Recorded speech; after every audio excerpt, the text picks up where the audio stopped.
H2K Infosys provides world-class online IT training, staffing, and software testing solutions to customers worldwide. H2K Infosys supports 100% job-oriented training, hands-on project work, cloud test lab, resume preparation and review, mock interviews, robust syllabus. One-time pay, lifetime access to live classes and videos. H2K Infosys has won the trust of thousands of students worldwide. For free demo class, visit h2kinfosys.com.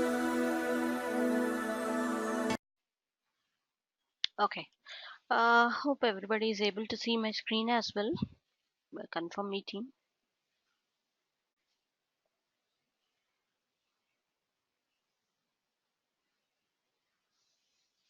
And guys, it will be difficult for me to go through the charts. So in case if you have any questions, please do let me know. Just connect to your speakers and speak. Okay.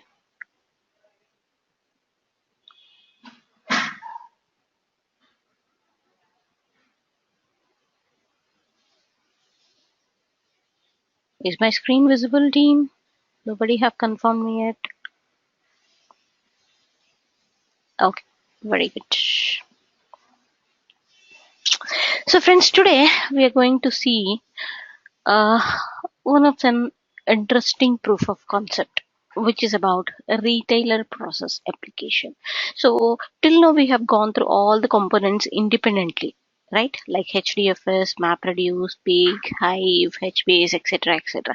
We don't know how to tie up all these components or when to use which components. Of course, I mean theoretically we do have some idea, and also we have seen some of the examples as well while going through the components. But tying up and dividing your use case among these components is one interesting challenge that people or most of your projects will face, and this is some decision which will be taken up by your architects and data modelers, and as a developer you would be working on those things most often. 1 second guys.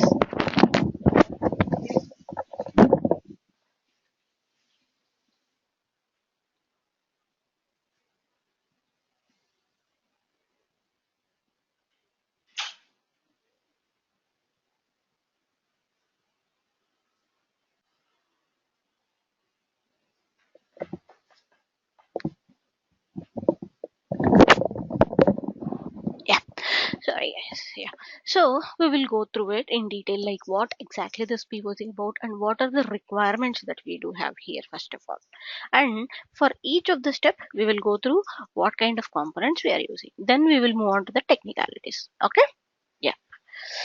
So basically, guys, client has some kind of unstructured data, or maybe you can consider as semi-structured data, which is coming up in the form of Excel sheets. So your data is not a text file, guys. Now this time it is Excel files. So you will have multiple tabs in it, each tab having rows and columns inside it, and so on. So we all know and comfortable with dealing with an Excel, right? So this is what your input is, and this Excel sheet has few columns like retail ID, retail name, type of crawling, product URL, etc., etc. So 7 to 8 columns around we do have regarding the retailer information. Now the requirement is to categorize this information based on the criteria, like in case if the type of crawling is something, let's say ABC, do this operation. If it is XYZ, categorize them, or try to give them a different name. If it is PQR, give another name, and so on. And these results should be displayed through dashboards. In the sense, after your results are coming up, some other team need to connect again back to any other BI systems or tools in order to display them on the dashboards. This is different activity which we are not even bothered about. All that we wanted to do is categorize the data. So to do that itself, they have given some logic. Most often, whenever you get requirement document or requirement specifications, they will give you the logic as well on a high level, not to the extent of each and every column what needs to be done and all, but yes, on a very high level they will give you the technicalities involved in it as well. 99% of your projects. Okay, so this is a snippet which shows you how your input data may look like. I told you, right, it holds around 7 to 8 different columns like retail ID, name, and so on. So if you look at it, different values are coming up with each and every column, which has to be categorized further, and all your data is distributed among the sheets like sheet 1, sheet 2, sheet 3, and so on, like that.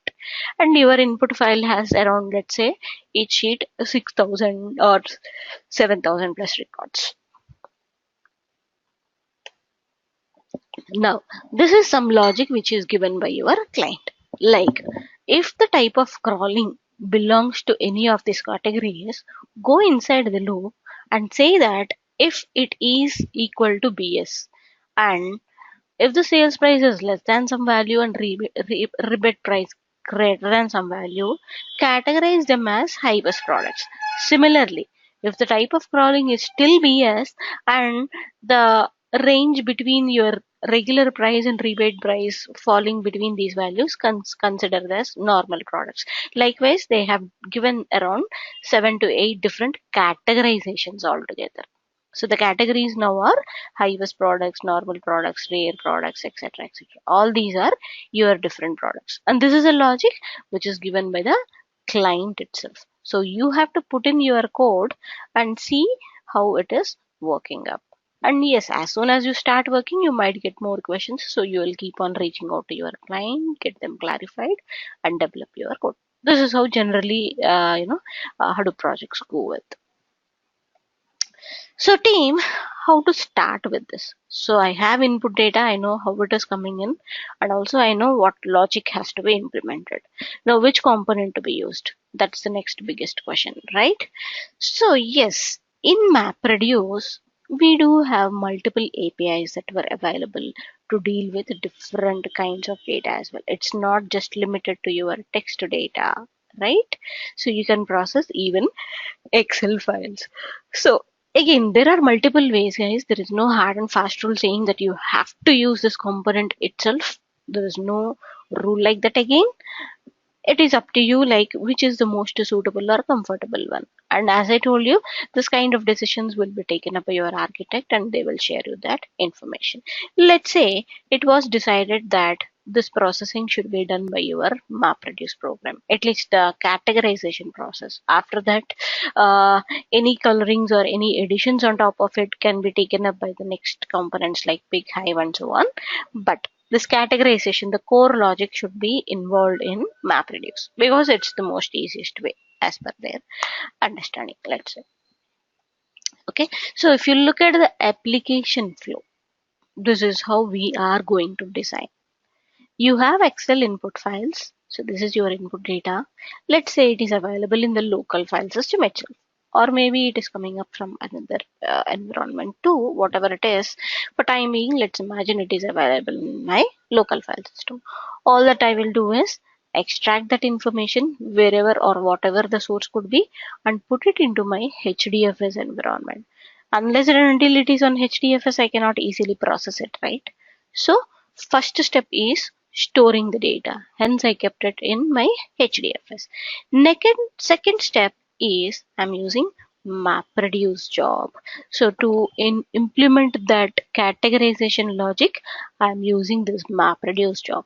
As soon as you do it, you will get some results, right? After your MapReduce is executed. Like if you remember, you will get part files, success files, logs, etc., etc. And again, all your results, which means the part files, will be stored back to HDFS only. Now, on top of it, I'm using Pick to do some further analytics. We will see like what we are dealing in Pig and why not we are doing it in MapReduce also. Okay, so the next step I am going to Pick to do some extra processing, and finally all these results I am dumping into a Hive external table so that any other front-end tools or any BI tools dashboards can be easily generated and connected with. Because Hive is one good component available in the ecosystem, which do have access to lots and lots of plugins. That's the reason in 90% of your projects your target or you maybe your final results of your code will be stored in Hive or somewhere else. Or at times you may generate some reports and submit those files as well to your client. Most often these are the two causes you may come across. And next one is there is another requirement saying that they want those final results available in MySQL environment as well.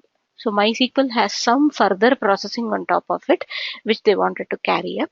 Hence they said that, hey, whatever results that are coming out of Hadoop, put it in our environment as well. So you have two targets here. One is MySQL, another one is Hive. And you're starting your processing from MapReduce. Okay, all clear till now? Any questions?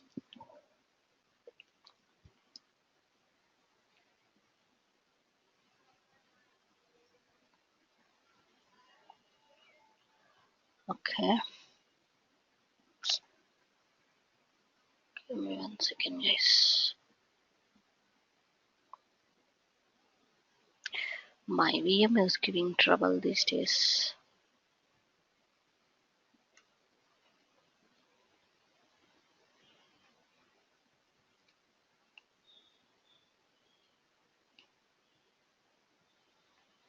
It's got hanged up.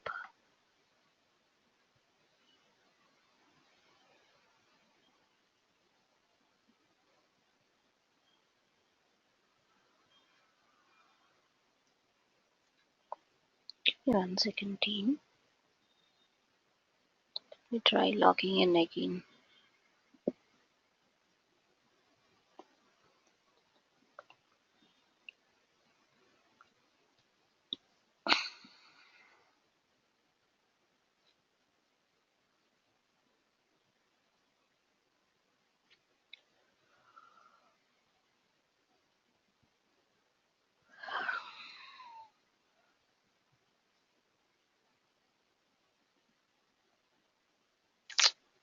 I have to shut down, that's it.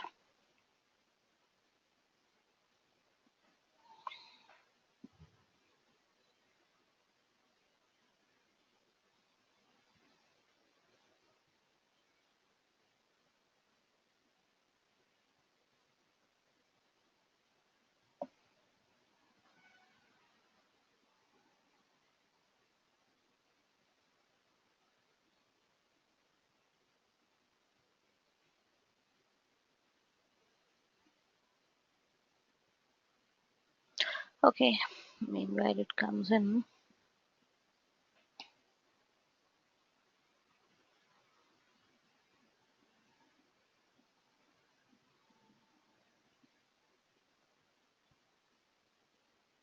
I want to show you the code once. That's the reason I'm trying it.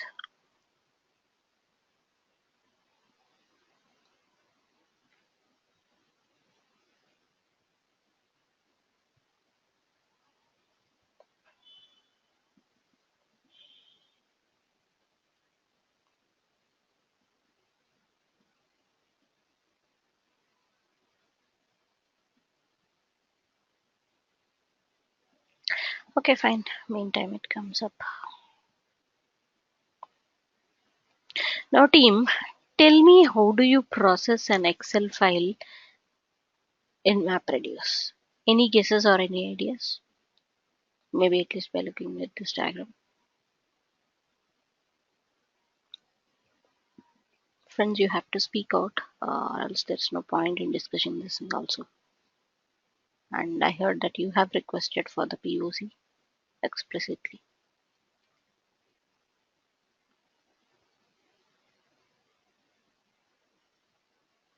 Any guesses? How's your practice going on?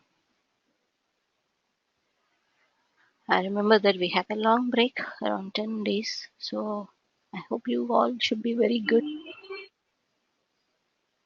So Raji, we had to send it to HDFS, and in the Java we had to in the file we have to input this file, right? Is it correct or no? That is fine, but how you process an Excel file? That is the question.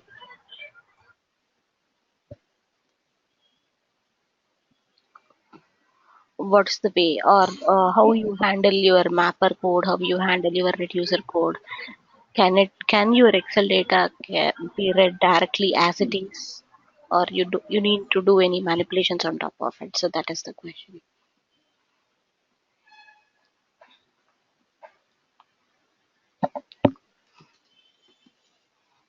So generally, if it is a text file, what you will do, friends? We will come with that. Yeah, if it's a text file, based upon inputs, please, the mapper will execute, right? Mm-hmm. So what is an input split? And not only to you, to everyone, of course, this question, guys. What is an input split? Mostly the size of what do you say, 64 MB or 128 MB. What do you? I forgot the actual name of it. How we call it? So we The call it block as size. split It's not the block size. It's based upon the lines in the text file. It is a logical split rather than a hard and fast of 64-bit, which is your block size. It is a logical split of your input block, right? So that is your input split. Now, generally, how do we read input splits in our MapReduce code? We will talk about text files only. One line at a time. No, in technical terms, uh, I'm hearing some background noises. Can you just make sure that there's no noise coming up, friends?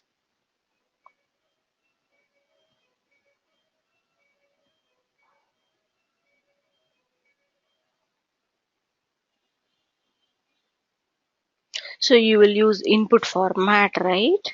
So what is the use of input format? We have different input formats, right? The text input file format where we read one line at a time.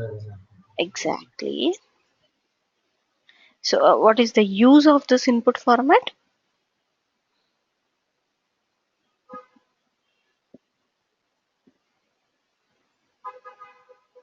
So the mapper will execute one line based upon the input splits.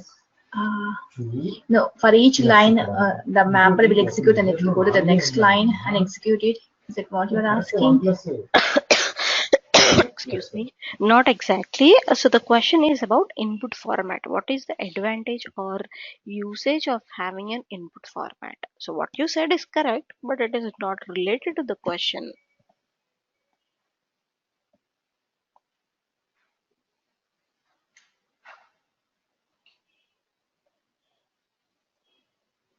So input format is the one which helps you in creating the input splits. Once your input splits are ready, your mapper can start reading your input split and process it, right? Again, how to read the split is something decided by your input format itself, right? Whether it is a text input format or an line input format, key value input format, or whatever formats that you customize or even you do come up with, right? Now, do you remember, friends?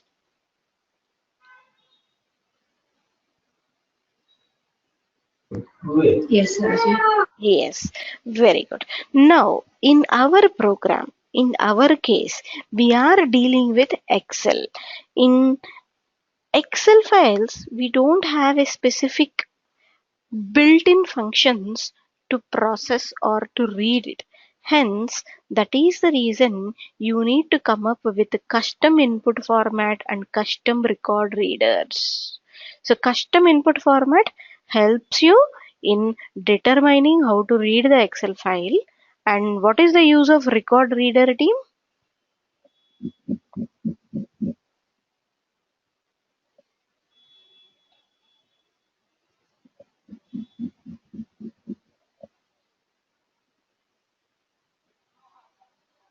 Record reader is the one which reads one at a time in the map phase.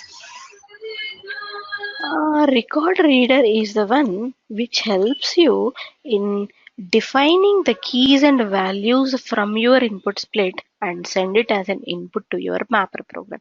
If you remember, mapper should read the data in the form of key and value, and even it will throw the results as key and value. Same is the case with reducer or any other phase. Every phase in your map reduce is driven by keys and values. So record reader helps you to determine the first key and value for your mapper code. Oh god, what is happening to my VM? 1 second, team.